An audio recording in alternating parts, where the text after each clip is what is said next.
Bonjour tout le monde. Donc aujourd'hui, on continue sur les distributions de charges.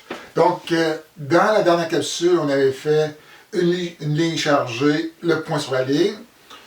En exercice Zoom, on va faire, donc dépendant quand est-ce qu'on va le faire, donc une ligne chargée, mais le point à l'extérieur. Là maintenant, on va faire une ligne courbée. Donc un arc de cercle chargé. Donc ici, donc c'est sûr que mon dessin n'est pas terrible. Donc, mon arc de cercle, c'est ceci. Donc c'est un arc qui part ici de 45 degrés au-dessus de l'axe des X négatifs et qui va 45 degrés en dessous de l'axe des X négatifs. Son rayon est devant, Q lambda, et nous on veut savoir quel sera le champ électrique produit par cet arc de cercle-là au point P. Et vous allez voir quelque chose d'extraordinaire dans 10 minutes. Une technique qu'aucun livre montre. Donc, premièrement, comme je sais c'est quoi la solution, donc on va faire peut-être un petit calcul intermédiaire. Donc, souvent, des fois, c'est bien de connaître la densité de charge. Donc, ici, ce serait une densité linéique. Donc, qu'est-ce que la densité linéique? C'est Q sur la longueur ici. Donc, la longueur, ça serait la longueur de notre arc de cercle ici. Or, là, c'est peut-être quelque chose au point de vue mathématique qu'on a oublié. Donc, la longueur d'un arc de cercle, c'est donné par l'angle fait par l'arc de cercle fois le rayon. Ou ici, le θ serait ici en radian. Donc, dans ce cas-là, vous avez 45 plus 45, ça fait 90.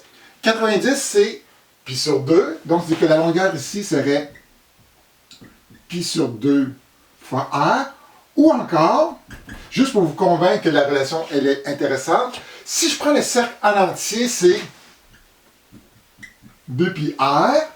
Et là, ici, 90 degrés, c'est le quart d'un cercle. Donc, on divise par 4 pour avoir cette longueur-là. Et ça nous donne encore le fameux pi r sur 2 ici dans ce cas-là. Donc, là maintenant, on connaît la longueur. Donc, on calcule tout de suite le lambda. Et ça va être réglé pour les problèmes qui suivent. Donc ici, le Q c'est 9 par 10 à la moins 6. Le L c'est pi r carré, donc pi r sur 2. Je dis pi r carré, c'est l'aire d'un cercle. Donc le 2 est rendu là dans ma tête. Fois le rayon, 0.2 ici. Et si on fait le calcul, donc ici je vais juste effacer ça parce que je ne veux pas utiliser trop mon tableau. Donc, la densité linéique de charge sera égale à 2,86 par 10 à la moins, on va faire tout ça ici, 5 coulombs par mètre. Excellent. Là, maintenant, on va passer vraiment au cœur du problème. Donc, je vous rappelle que pour trouver le champ électrique d'une distribution de charge, il faut diviser en petits dq. Chaque petit dq crée un champ électrique. Chaque dq crée un petit champ qui est donné par k dq en valeur absolue sur r au carré. Et il faut intégrer tout ça pour avoir le champ électrique total au point désiré. Ici, dans ce cas-là, il y aura une astuce particulière. Souvent, les erreurs se font, c'est des erreurs de signe très souvent. Et pour éviter des erreurs de signe, j'ai un truc infaillible. Qu'est-ce qu'on va dessiner? Donc, on sait que notre arc de cercle, c'est juste ceci. Mais on va faire l'hypothèse qu'on va utiliser un cercle complet. Donc là, je ne vais pas le dessiner. Je vais le dessiner comme ceci parce que je suis juste comme ceci. Donc, je vais dessiner mon cercle au complet. Et le DQ qu'on va choisir sera toujours un DQ dans le premier cadran. Pourquoi dans le premier cadran? Parce que cos de θ dans le premier cadran, ça donne toujours un positif. Et sin de θ donne aussi une valeur positive. Donc, ça va éviter beaucoup d'erreurs de signe ici. Donc, le petit dq, il sera ici. Il se distribue sur une petite longueur dl. Or, ici, donc on l'a vu un petit peu tantôt avec l'arc de cercle. Donc, la longueur, c'est θ fois le rayon. Donc, ici, on a une petite partie donc, ça serait dθ ou r dθ, c'est plus joli. Normalement, on va mettre le dθ à la fin. Donc, ce serait r dθ qui sera la longueur de l'arc de cercle. OK. Donc, le truc, on fait le cercle au complet, même s'il n'existe pas, et on place le DQ dans le premier cadran. Avec ça, tout le reste, ça suit la même logique. Donc ici, on a une distribution positive. Ceci, c'est un plus. Qu'est-ce qu'on va faire? Donc ici, je vais effacer un petit peu des éléments ici pour que ce soit plus joli. Donc on va effacer ça ici, comme ça. Donc, ce petit DQ-là fait un champ électrique. Comme c'est une charge positive, le champ est toujours vers l'extérieur. Donc, par rapport au point P, on aurait un petit DE qui serait ici. Donc, ce petit DE-là, possiblement, il faudrait le décomposer en X, décomposer en Y. La seule chose qui est différente pour le DE, dépendant si c'est un plus ou un moins, donc des fois, ça pointe vers l'extérieur ou ça pointe vers la bouchette. Donc, ici, pour pouvoir le décomposer, on va se définir un angle. Donc, ça, c'est le R, c'est notre rayon. Ça, c'est l'angle ici. Donc, opposé par le sommet, c'est-à-dire que l'angle serait à cet endroit-là ici.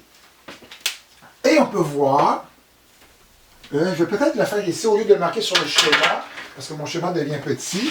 Donc, on voit qu'on a une partie qui est en X ici. Cette partie en X-là, elle pointe vers la gauche. Donc, on pourrait dire que DE en X serait égal à moins. Le moins pourrait dire que c'est vers la gauche. Et c'est le côté adjacent, donc ça serait moins ce vecteur-là, fois cos de θ ici. Et on pourrait faire la même chose pour la partie verticale ici. La partie verticale, on aurait que DEY serait égal à moins DE sin de θ. Donc, on vient décomposer nos choses en X et en Y. Et là, on essaie de se souvenir toutes les autres étapes à faire. Donc, tracer le DQ. On l'a mis dans le premier cadran, système d'axe, tracer le vecteur champ électrique. Peut-être identifier les paramètres de géométrie. Donc, on a le R qui est défini ici. Le R, c'est de là jusqu'à DQ. Et on pourrait même se définir, peut-être ces coordonnées X, Y. Donc, j'ai un Y comme ceci et un X comme ceci.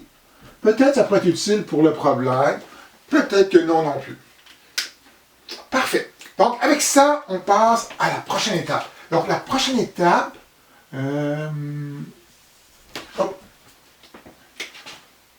J'aurais dû garder mon DL ici qui était R dθ.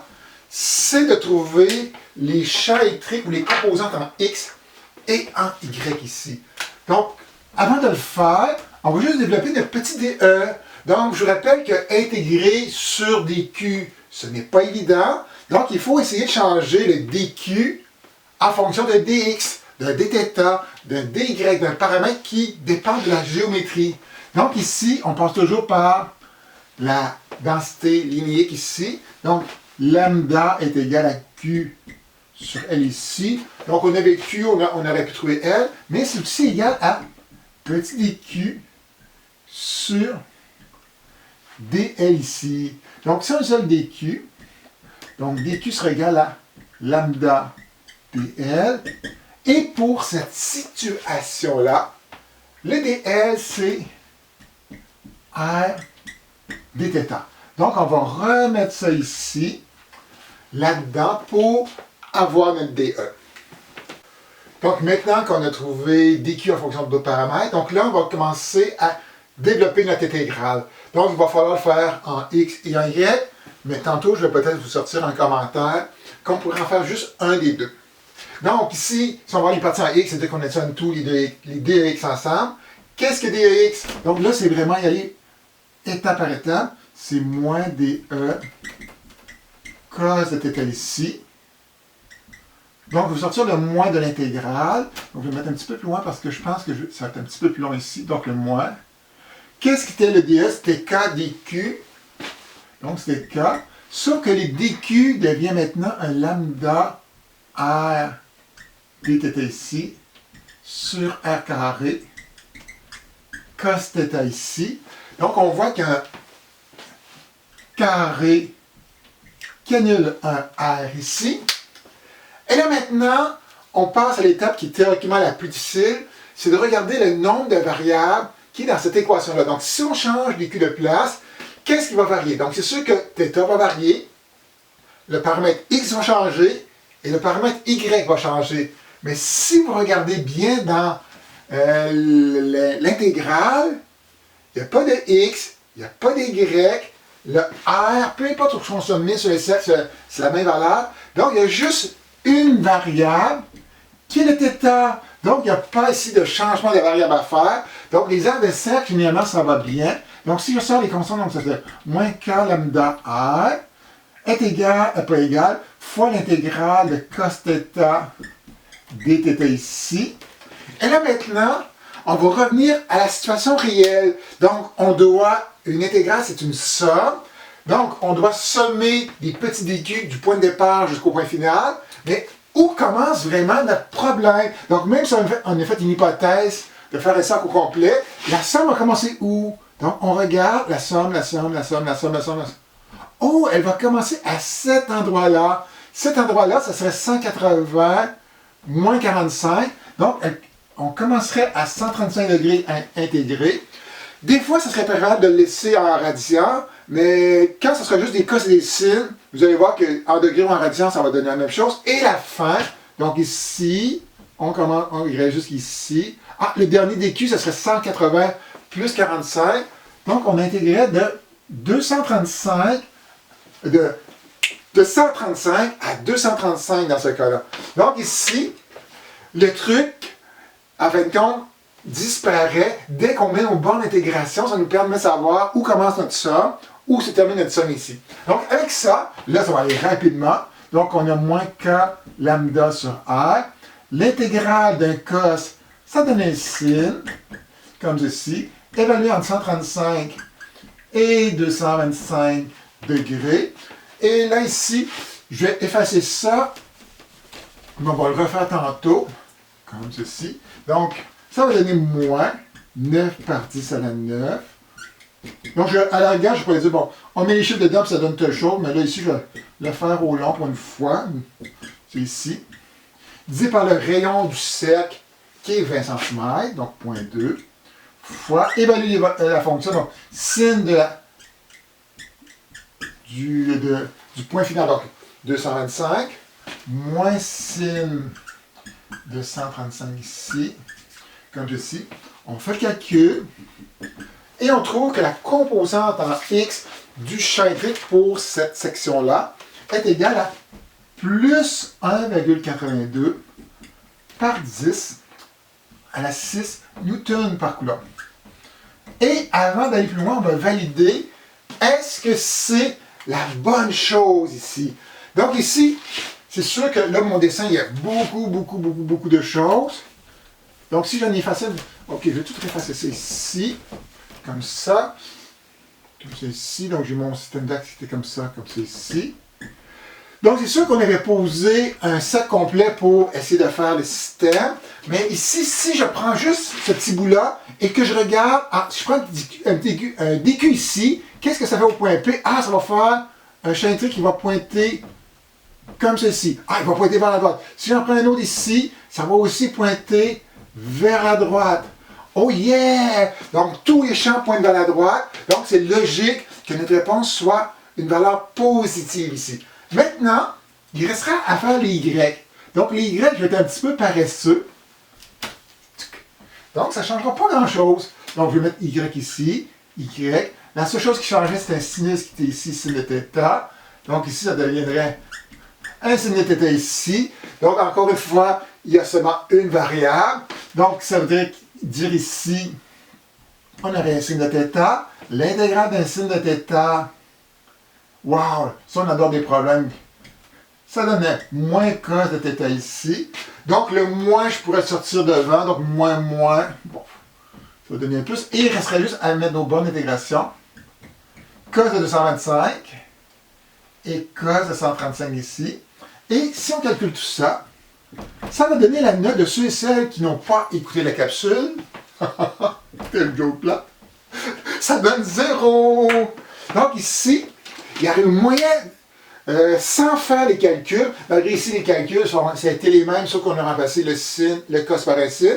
Il y a moyen d'utiliser ce qu'on appelle les principes de symétrie. Donc si on regarde pour deux DQ extrêmes, donc lui faisait un DE vers le haut, lui faisait un DE vers le bas, mais si on regardait la partie en Y ici, leur partie en Y, ces deux parties-là en Y seraient identiques, mais de sens opposé s'annuleraient, et il y aurait moyen de, pour chaque couple, former des couples différents, et les deux couples en Y s'annuleraient de façon continuelle. Donc ici, quelqu'un va dire « Ah, je ne fais pas l'intégrale en Y, l'intégrale en Y donne 0, parce que c'est symétrique dans ce problème-là. » Donc, à l'examen, j'accepte cette réponse-là pour des composants qui sont symétriques. Et là, si on écrit la réponse finale, donc le champ électrique au point P serait seulement plus 1,82 par 10 à la 6 I Newton par coulomb, ou vers la droite, ça aurait été aussi bon. Donc, pour terminer l'exercice, là, souvent, on présente toujours le champ électrique, trouver le champ électrique sur le champ électrique, parce que c'est un petit peu plus compliqué. Dans l'autre capsule que j'avais fait aussi le potentiel. Donc ici, on va faire le potentiel, mais dans ce cas-là, c'est peut-être le problème de potentiel le plus facile. Et pour vous montrer que c'est vraiment le plus facile, je suis droitier, j'écris toujours de la main droite, mais c'est tellement facile que je vais être capable de faire le problème de la main gauche. Donc, qu'est-ce que le potentiel? Donc, le potentiel de distribution de charge, donc le monde est en petit dq. Est-ce que je vais être capable d'écrire comme du monde? Donc, si je dis... OK.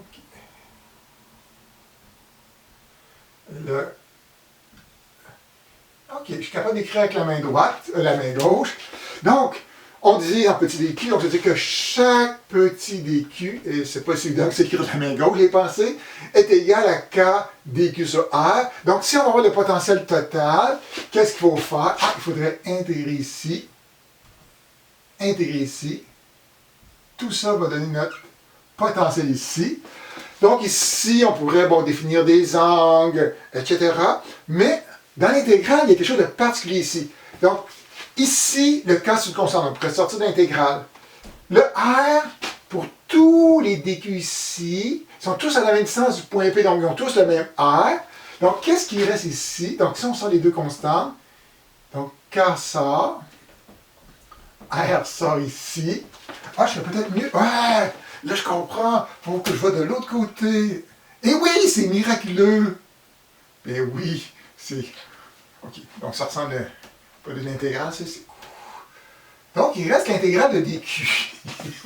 Et une intégrale, c'est une somme. Donc, si on somme tous les petits dq, ça devrait donner q. Donc ici, donc ça donne k. Q.